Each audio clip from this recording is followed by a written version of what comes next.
I said, well, when did Grandpa quit raising sheep? And Dad says, I made him quit when he was 85. He said, I figured it was too dangerous, too big a chance of him getting hurt. And when I asked my dad this question, he was in his 90s. And he said, I was wrong. I shouldn't have made him quit. Second story was I went to a funeral a couple weeks ago. It was for Mabel Trocamonen, and most of you probably have no idea who she was. But she was Toby Trocamonen's grandma, if you know Toby. Anyway, one of the stories, she was 96. She was born in 1918.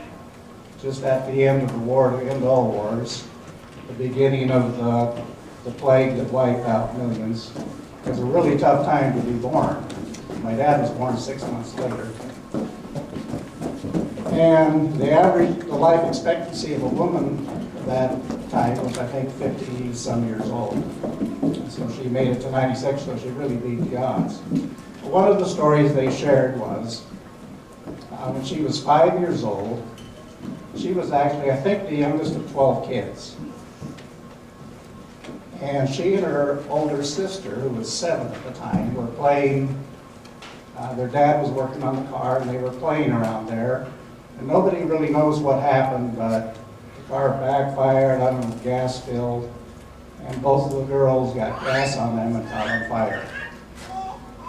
They both took off running for the house. The dad was able to grab Mabel, throw her to the ground, and put the fire out. The other sister, because of the running with the flames on her, ended up dying.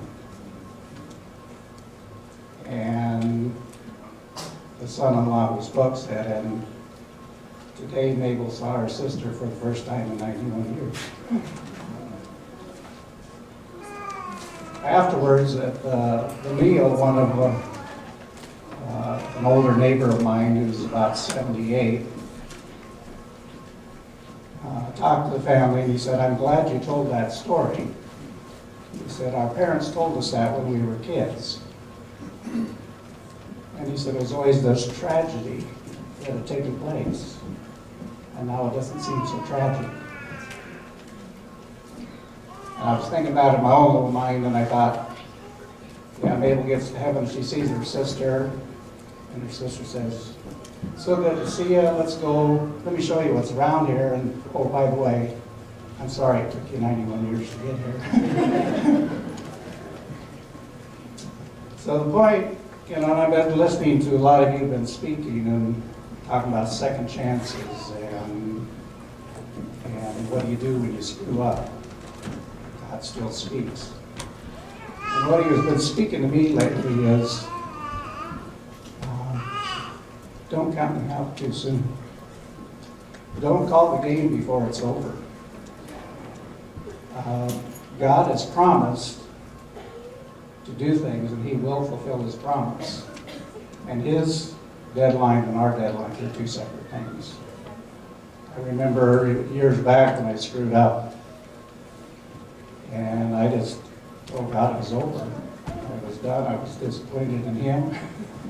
I thought he'd failed me. And he simply said, don't count me out yet. The game's not over. And so, as I think about, we put our money in the offering plate, we're really giving of our time, but it's more than that. We're saying, God, I believe you. You said you would build your church, and the gates of hell will not prevail against it. You said you would heal the nations. I don't know how that's going to take place. I have no idea. You said he'd do it. I believe him.